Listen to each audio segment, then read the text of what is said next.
गुलाम भारत में भारत के फैसले लंदन में होते थे। मोदी जी के भारत में भारत के फैसले अमेरिका ले रहा है। ये विश्वगुरु बनने के लक्षण है या गुलामी के?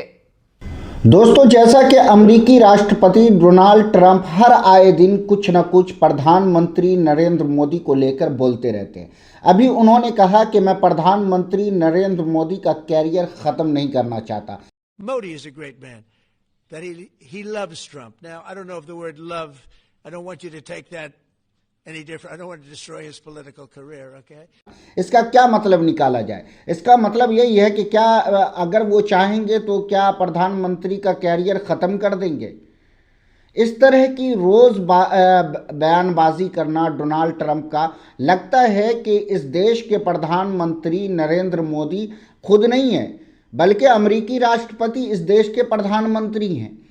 ऐसा कुछ हर रोज़ बयान दे रहे हैं। जब से जो है पाकिस्तान और भारत में जो है युद्ध हुआ था, तब से लेकर अब तक जो है लगातार हर आए दिन, एक दिन बाद दूसरे दिन बयान देते रहते हैं। अब इन्हीं सब बातों पर नेहा सिंह ने प्रधानमंत्री मोदी पर ज़बरदस्त कटाक्ष किया। उन्होंने जो है टिप्पणी करते हुए ट्विटर पर लिखा, क्या कुछ लिखा है मैं पढ़ के सुनाता हूँ।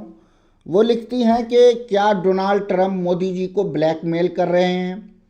मोदी जी, इस आदमी को डांट दीजिए, इसे बताइए कि आप फ़कीर हैं, आपका राजनीतिक कैरियर ख़राब करना इसके वश की बात नहीं है, आज ही डांटिएगा।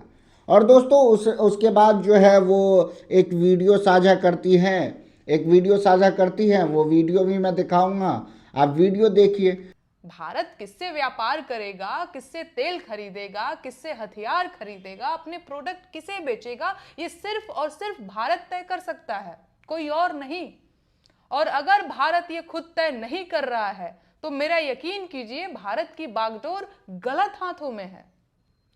गुलाम भारत में भारत के फैसले लंदन में होते थे। मोदी जी के भारत में भारत के फैसले अमेरिका ले रहा है। ये विश्वगुरु बनने के लक्षण है या गुलामी के? आजादी से पहले गुलाम भारत में ब्रिटेन मैनचेस्टर के कपड़ों को बढ़ावा देने के लिए भारत के कपड़ों पर भारी भरकम टैक्स लगाया गया था, जिसने भारतीय बुनकरों की कमर तोड़ दी थी। ढाका का मलमल उद्योग पूरी दुनिया के मलमल का बेताज बादशाह हुआ करता था। वहां के बुनकरों के अंगूठे कटवा दिए गए, लेकिन लंदन के कपड़ों को भारत में लगभग बिना टैक्स के भेजा गया। इन विदेशी कपड़ों ने भारत के कपड़ा उद्योग को तहस नहस कर दिया था और भारतीय उत्पादक, निर्यातक और कारीगर, मजदूर सब बर्बाद हो गए थे।